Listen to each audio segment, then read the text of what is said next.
I just realized that this is gonna be like scalding hot in my restaurant. Ready? Yeah. Welcome back, folks. Mike Higgins here from the Kaffa Lab, and we are so excited. There is excitement because we have new coffee, and this is an extra special coffee. It's my new obsession. Pink Bourbon from Finca El Paraiso in El Tambo, Cauca, Colombia. Diego Bermudez, we've had from him before. Diego is known for his fermentation processes, and they're kind of wild, but really what makes them special is that they are so tech and so tight. The protocols are really strict, and that's what makes them unique. So this Pink Bourbon variety is picked, hand-picked, select out the best cherries, then they're gonna wash them in sterilized water. What that does is it takes all the microbes that are kind of on the outside of the cherry. It's just area microbes. They're not really bad, but you don't know what they are necessarily, and so we gotta eliminate those. So you keep what's inside. Then it goes to the fermentation process. And fermentation is where you make all the flavor. First stage, aerobic, that's with oxygen, 42 hours, 17 degrees Celsius. That kicks off, then they take all the air out, seal them up, anaerobic fermentation phase 2, 72 hours of that at about 19 Celsius. After that process, then they pulp, so they take the skin off and they wash the parchment, then it's ready to dry. Then it goes to mechanical dryers, which is important because you can exactly control the temperature and exactly control the time. So they use a 37 degrees Celsius, relative humidity, 3%. Mechanical dryers have a bad name because they're usually just ovens, and that's not good because they're not really controlled and it gets way too hot and it can ruin your coffee. But these mechanical dryers are set to be perfect temperature control and humidity control.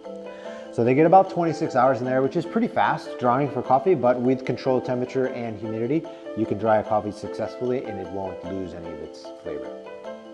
In a little while after we do some tasting, I'm going to show you the sample roast process that we go through a lot when we have these kind of new coffees, new varieties, new stuff like that, that we really want to make sure we test it a lot so we know what it's going to taste like.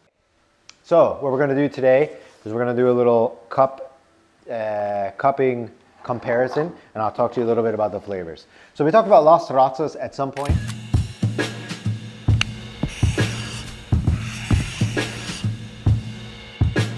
It was on the Instagram. This one has kind of a fancy fermentation as well. What it is when they pick it, it's picked up high in a mountain, and it basically gets a little extra bag fermentation.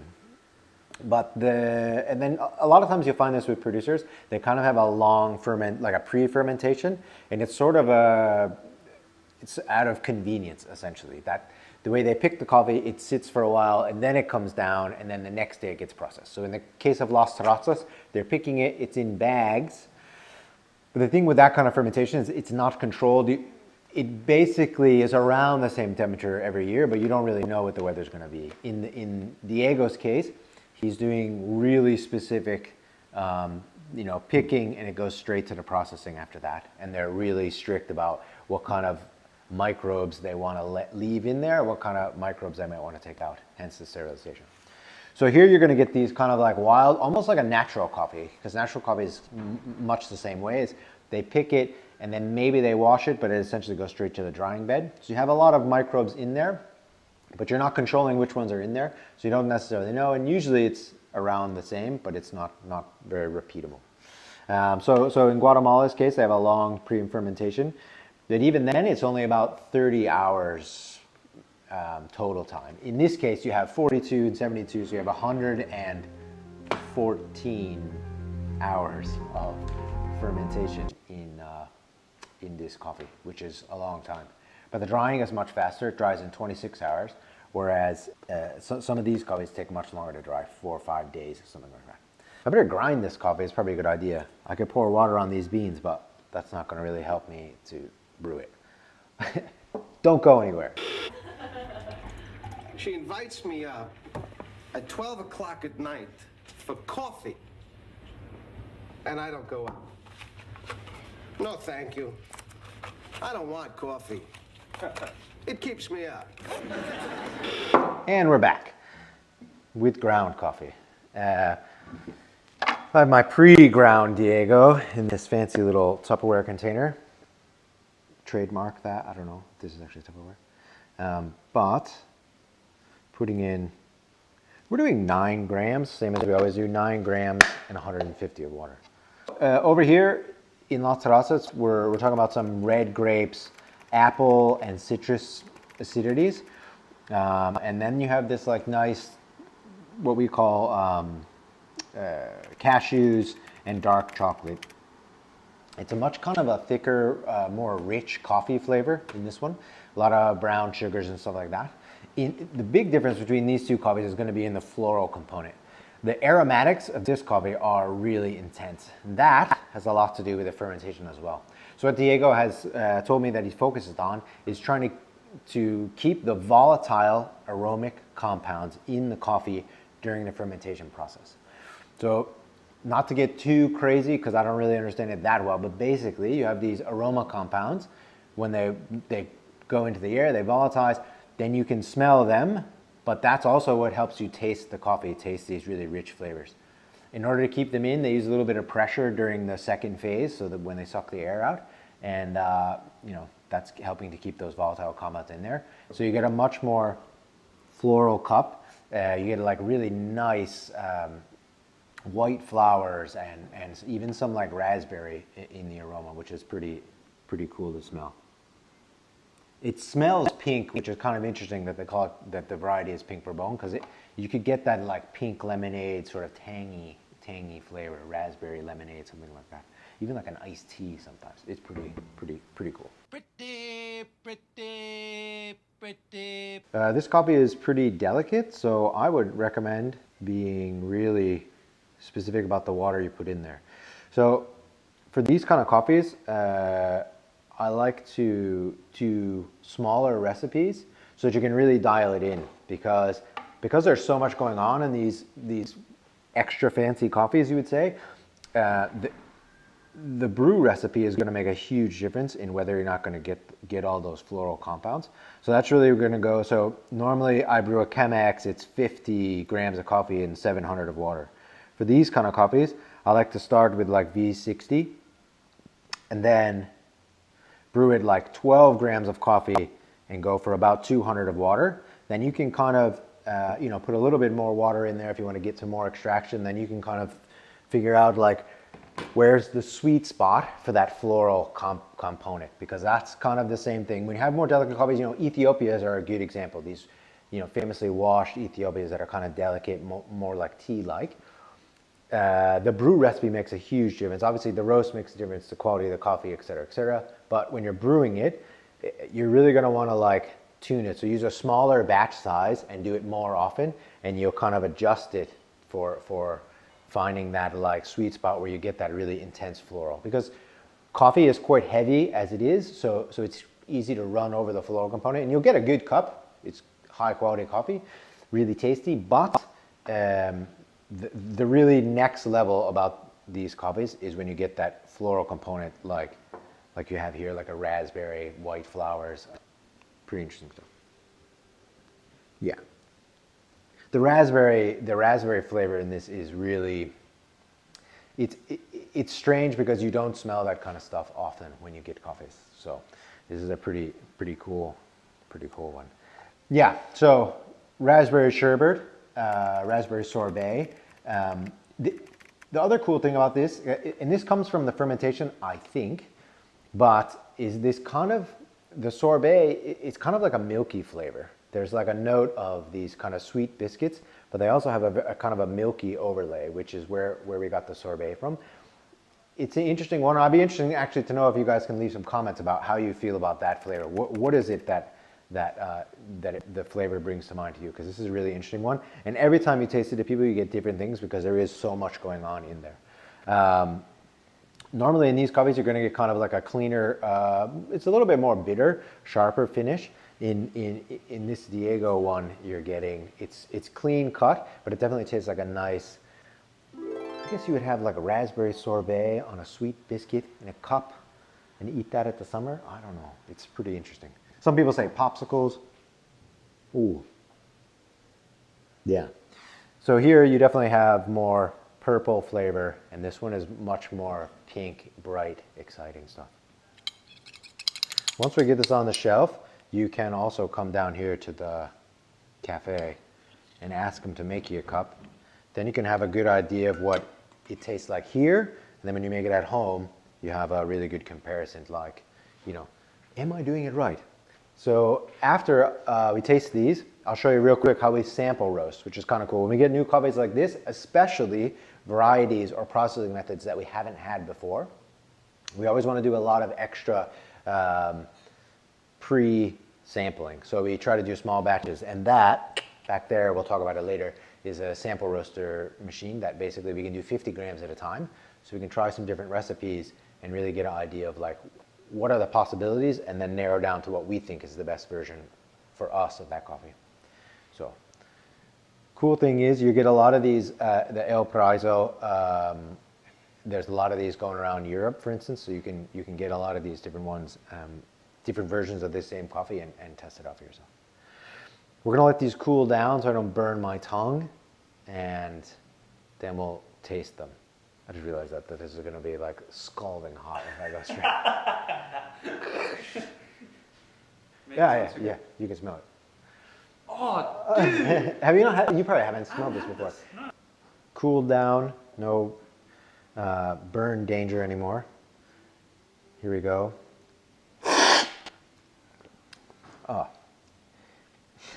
This coffee is unlike anything you've had before, for sure. It's, I think this is, it's totally interesting. Like, you get this like immediate sort of, I think the raspberry stuff is an aromatic that you really smell a lot, and the taste isn't as powerful as the smell. So that's kind of like, I think about the volatile compounds. So this is roasted, pretty lightly roasted, like with all our kind of small ones, because we really want to highlight the natural, or the normal flavor of these coffees. Apricot is like a good example of where it's at, because it's not like acidic, like citrus acidity isn't very high, but it's definitely in there, like right at the back. And then the finish is the sweet cookies, like, which I really, really like. And when you keep it clean like this, it's really nice. Yeah. This will also be like killer espresso. If you know how to like make light roasted espressos, you'll have so much fun with this coffee. You talk about Las Terrazas is, you know, like an 88 point coffee. I mean, this coffee is really, really good. The acidity is clean. The grape flavor, the apple acidity is right there in your face. It's really pleasant and present. Yeah, you could score this one higher because the floral aromatic components that are here aren't here, but that's basically the difference between like excellent coffee and extraordinary coffee. This is a favorite every year. So this one has a long fermentation, and you can taste the kind of naturally flavors in there. Like naturally, I mean by like, it's like a natural coffee almost. But it's very rich and thick, and this one is much more light in body and definitely on the pink side of life. Which is where we all want to be, right? Sunny, spring's coming, we're getting the tang out. Oh. I don't know, you can't lose, but this will be out on the shelves here first week of March, and I can't wait for everybody to try it. Please do give lots of feedback to the bar. You can throw comments on this YouTube, everywhere you can reach us. Send us all your comments. I really want to know what you guys think about this coffee, because we're really excited about it. And we will definitely try to get more from Diego in the future, but let's enjoy this Pink Bourbon for now. And in a minute, I'm going to show you some sample roasting. Hello. So, new coffee comes in. This is a part of the process we start well before. So we get some offer samples and pre-shipped samples and all kind of arrival samples before this. So, but the important thing is this is the coffee we're actually going to roast. So we always want to do some sample roasting of this stuff when we get it, especially because we have not had this particular variety or processing method before. So this is our sample roaster. It's from Ikawa, and basically it's an air roaster. So it just spins the coffee with air in here, and it does 50 grams at a time. So we can do, you know, a bunch of roasts of this, different profiles, and kind of check to make sure that it's going to be always the same. First pour yourself some coffee. This is good. Then, this is the cool part about these coffees, is they come in these vacuum packs, so you get to cut them open and smell the smell. So you kick it open like that. Ooh. Green coffee smells awesome, which is pretty cool. This coffee smells really clean. So we need to get 50 grams of coffee out.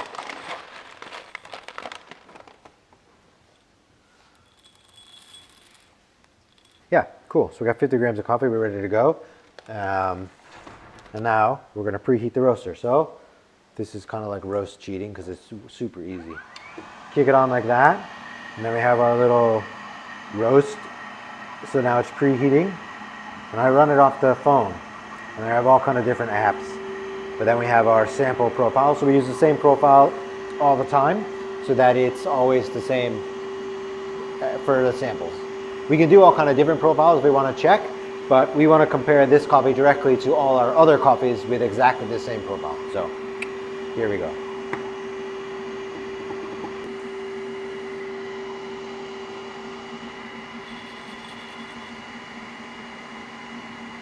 Now it is ready to roast, thanks to Samsa for this jam filter, which makes it easier to pour the coffee in. Once the coffee's in, then we just twist it. Ooh, turn itself off. And then when it's closed, it starts up again, and we're roasting. And that's basically it. Then I wait till it finishes, and then we have roasted coffee. You know, it's pretty exciting. You can do a lot of other stuff while you do this. Drink coffee, check your emails, call your mom. I haven't ever actually called my mother while roasting. I should probably. I should call my mother more often.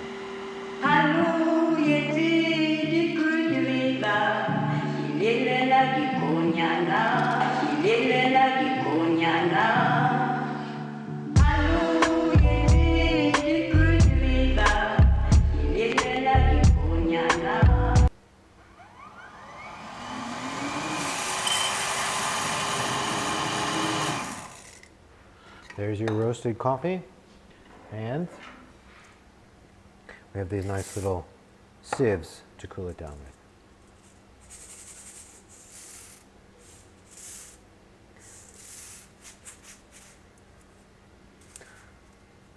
Lovely. Pink Bourbon.